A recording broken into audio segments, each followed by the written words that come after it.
Welcome to Conversations with Achievers. I'm your host, Robert White. I'm a mentor to owners, executives, and their teams, and CEO of Extraordinary People, LLC. I work with people that want to create extraordinary business performance with less stress, more joy, and more personal fulfillment. So sit back, relax, and prepare to learn from your peers as we explore what it takes in terms of attitudes, habits, and behaviors that achieve extraordinary results. Results for yourself, for your family, and your community.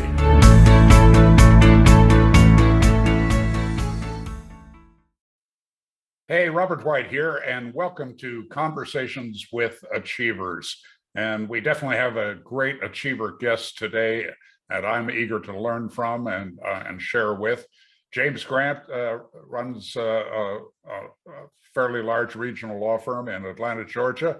And other than that, I'm going to have him introduce himself and tell us where that came from and how he got to his august position in life. James, welcome to Conversations with Achievers. Hey, Robert, thanks for having me on. I'm really pumped about today's episode and just, having a conversation, having a good time.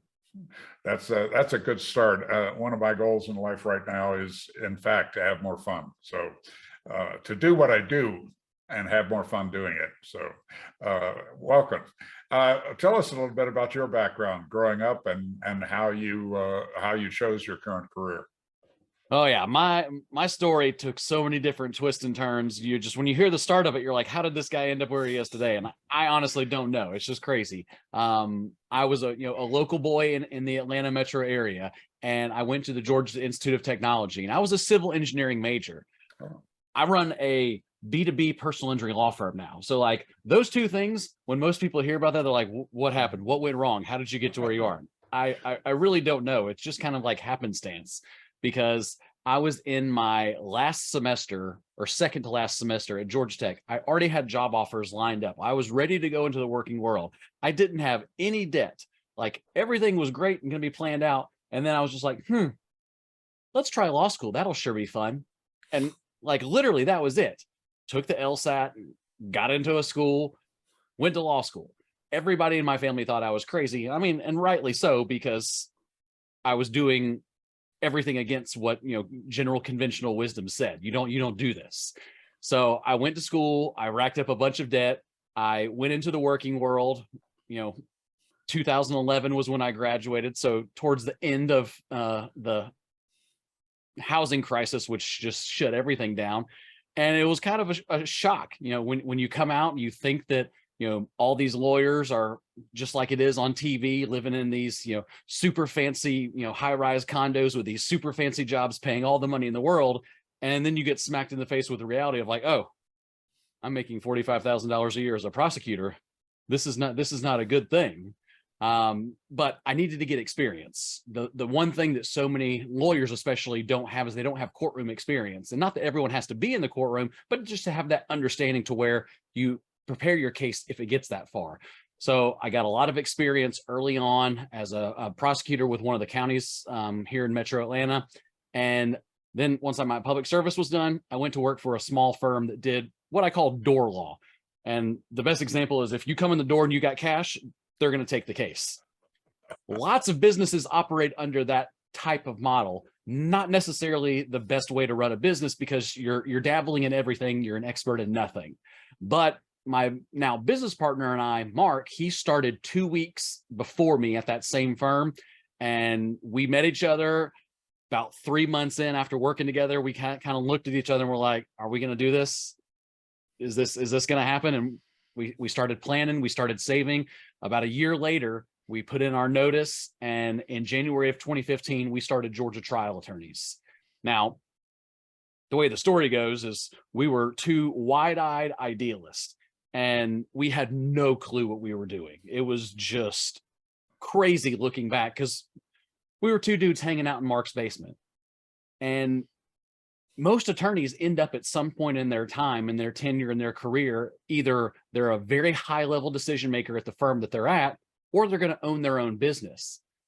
And we have no education, no training, no coaching, nothing from either the law schools or the state bars on how to actually run an effective business. And we just kind of fell into some of the traps that a lot of, business owners have to learn lessons the hard way of. We didn't have any marketing. We didn't have any sales. We didn't have any processes. We didn't have any procedures. We didn't write anything down. Like, we weren't doing anything that you were supposed to from a business perspective, but we made things work. We made money our first year. We continued growing for the next, couple of years, 25 to 30% year after year, which is great. But when you're running a business that's doing a lot of different things, you have to specialize, and you also have to plan. So we hired a business coach in October of 2018. Single greatest decision I've ever done in my life from a personal, professional, and financial standpoint, just because you don't know what you don't know. And it's also very helpful to have strong advisors with strong backgrounds to help you make strategic decisions for your business, for your family, for your clients, for everyone that's involved. And James, I want to assure our listeners that I did not pay you for that endorsement of coaching. Oh, no. I everyone I talk to, I sing the praises of coaches. Coaches just can help you so much that you don't even understand.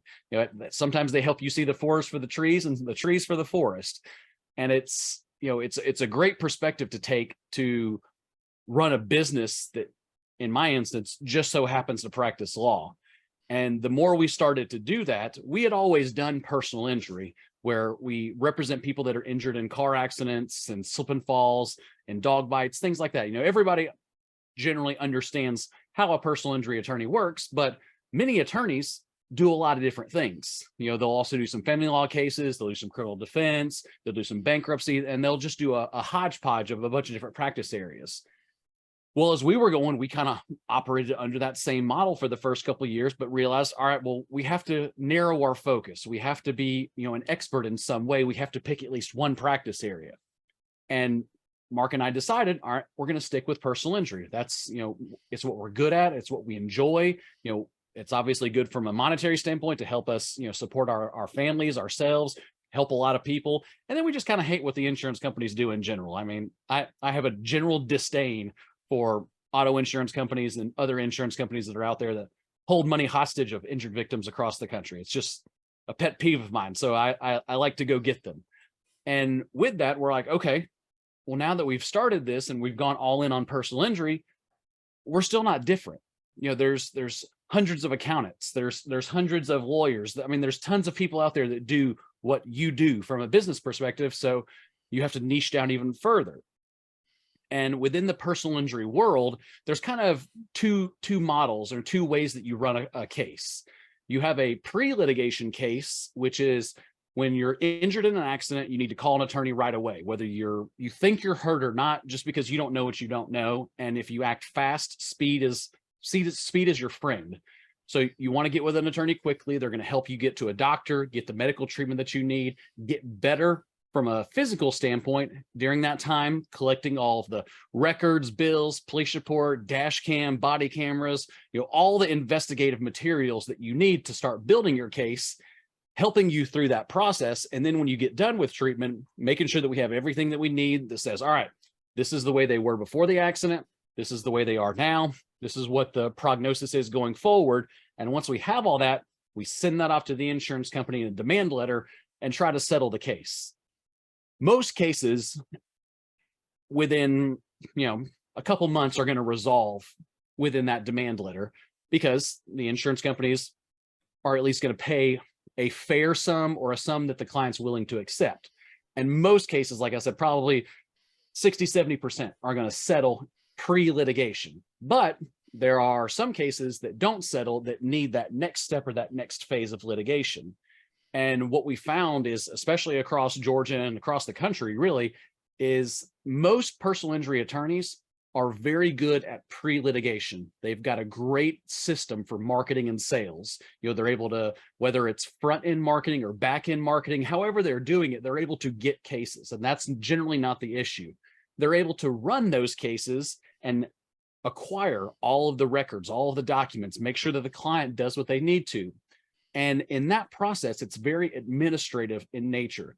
You can have a pre-litigation attorney that's probably running 400 or 500 cases or more, as long as they have a strong support staff. And that's great. If that's your model, you need to stay in that model. because when you flip the switch and then you go to litigation, that system is not going to work the same for the litigation cases. And so what we found is there's kind of this hole in the market.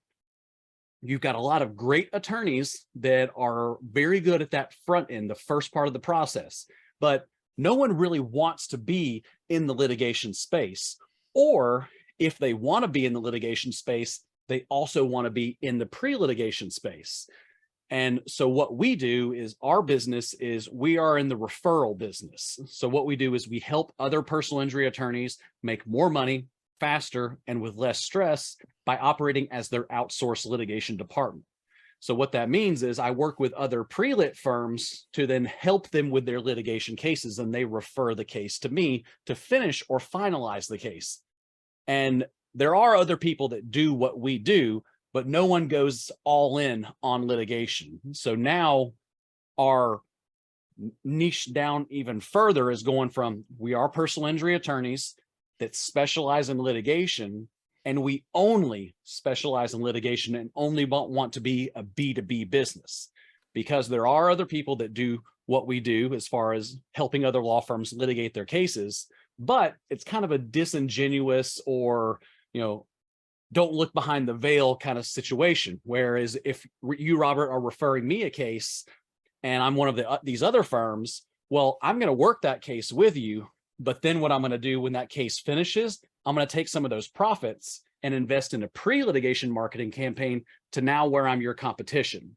So it's kind of this circuitous thing where it's like, hey, you're funding your competition inadvertently, and I don't think that's right. So what we've done is we've made I think a lot of our listeners right now are pretty smart business people, and those lessons about niche markets and competition and getting other people in effect to sell for you, that B2B model, those are lessons that some guy running an HVAC company, or somebody building homes, or somebody running a regional trucking firm, the kind of listeners I know we have, those lessons apply in all of those areas.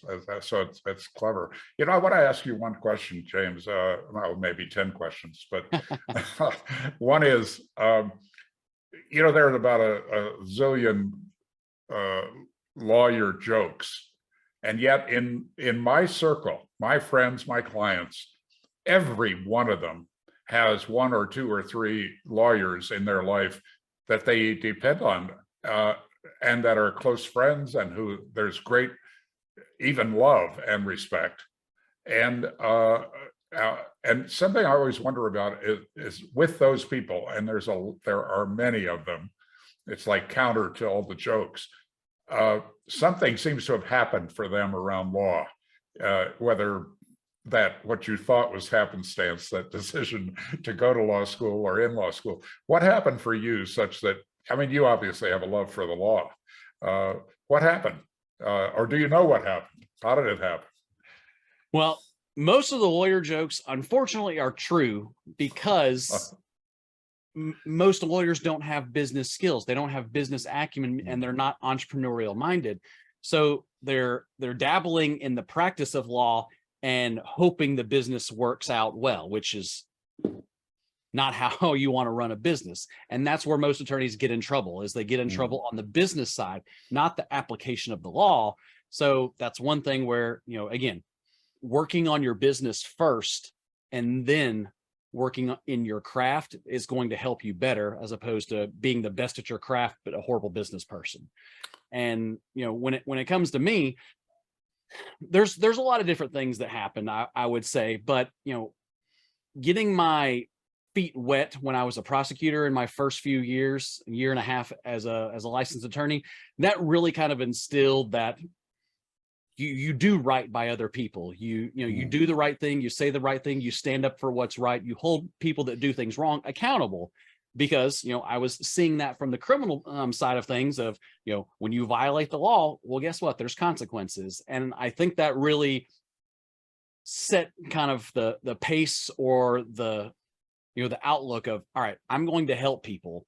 And whether it's on the criminal side, whether it's on the personal injury side, where we ended up, there's a number of different ways that you can help people and help them achieve better lives and hold those accountable who are either doing wrong or standing for a position that is wrong. And that's where we, even though it's kind of a David versus Goliath scenario where you've got multi-billion-dollar insurance corporations, somebody has to stand against them, because if you let them, they're going to railroad you, they're going to run over you, because they're in the business of making money, not necessarily doing what's right. And I have success stories in my practice. We all do, and we want to brag about things that worked well. And one of those stories happens to be a regional law firm. And one of the things I learned in dealing with those folks was they were all brilliant people, and but it was a partnership, and they're at war with their partners over big things like money, but also over small things like the size of an office or the view from the office. That's a big thing here in Colorado. Is what's your view of the Rockies or not? You obviously have made a partnership work. What have you learned from that? Most of the time when you really look at these partnership disagreements, it's stupid stuff. And you really have to decide, what am I going to put first? Am I going to put the business first? Or am I going to put my, selfish desires of, I want a, 2,000 square foot office with this view and this location, and I'm willing to burn it all down because I have this innate desire to satisfy this need for me. Like, now, if the business can support that and you can come to an agreement together, that's fine. But if you're burning bridges over really dumb things, you've got to step back and say, hey, is this an entrepreneurial minded decision, or is this an emotional decision? Boil everything down to metrics. And if you do that, you take the emotion out of it, and then it just becomes a strategic decision. And Mark and I have been really great about that. It's helped a lot through our coaching. Our coaching has helped us understand and acquire, that mindset and perspective. But if you really start making objective decisions that are based on specific criteria, as opposed to, well, I feel this way, or I think this is going to have this result, no one cares about any of those feelings. Let's just talk about the facts. And that's really helped us come together and also stay in our lanes. With the way we've been able to divide the business, Mark is responsible for operations and finance. I'm responsible for marketing and sales. And we really don't step on each other's toes in those roles. Now, we come together on a lot of the CEO functions and strategic visions for where the firm will be in 3, 5, 10 years. But as far as how the work's going to get done today, that's Mark's job.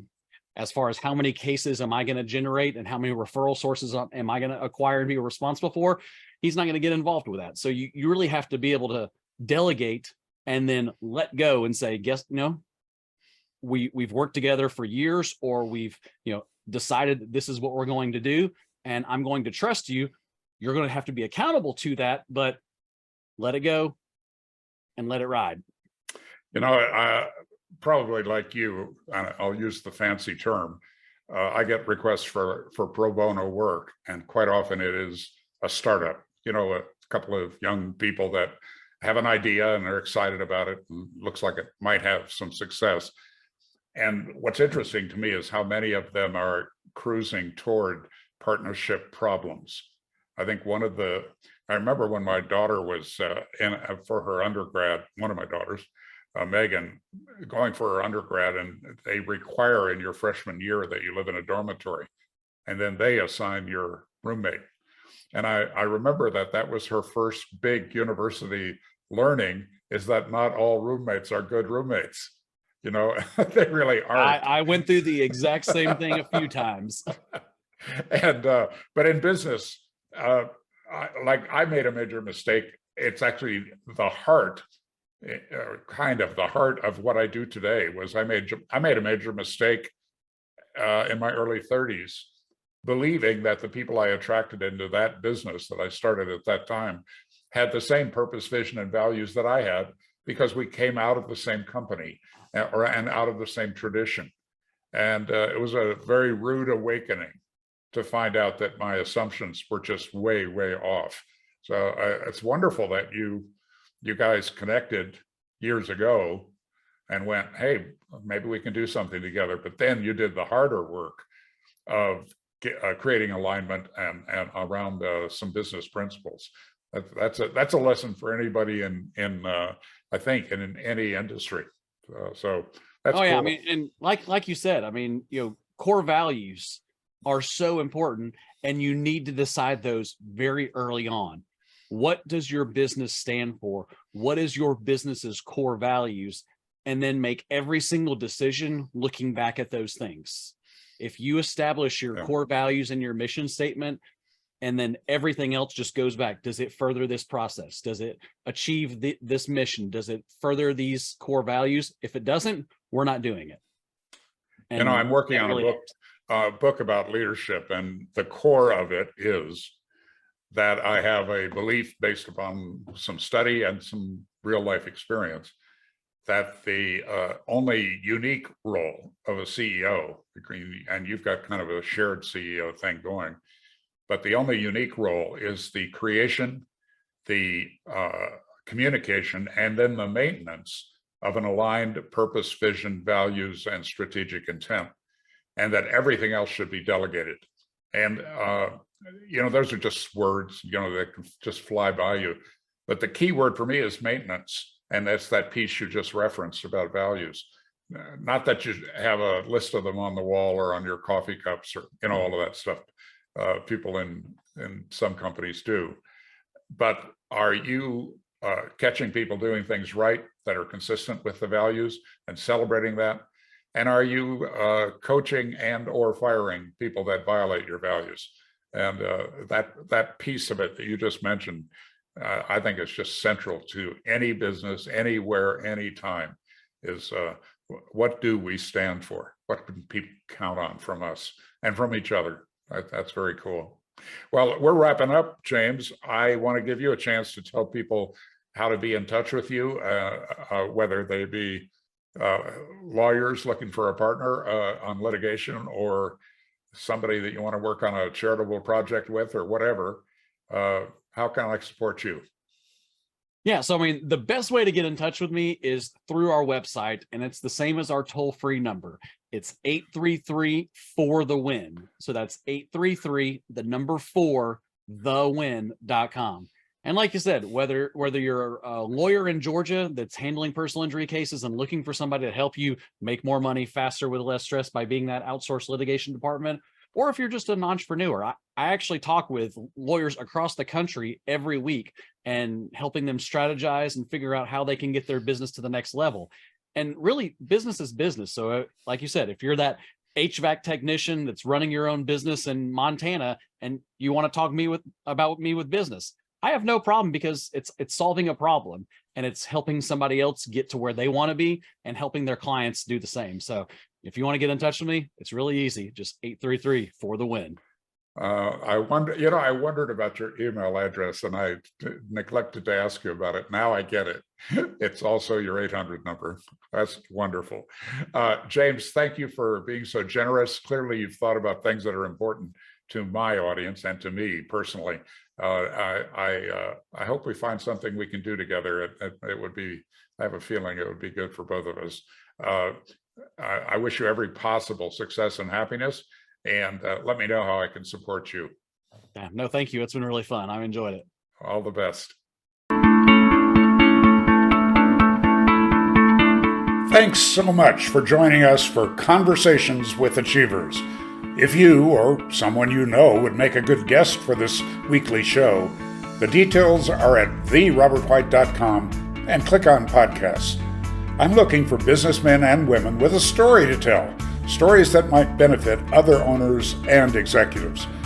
If you got some value from this program, I'd really appreciate you sharing about it on social media, and just mentioned www.therobertwhite.com. Of course, subscribing means you won't miss a show, and rating the podcast positively will leave Robert smiling.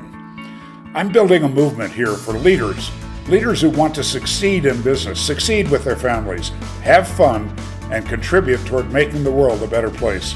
It's special to me that you chose to listen. I look forward to connecting again next week. Remember, reach out to me anytime with any questions or concerns at therobertwhite.com. Bye for now.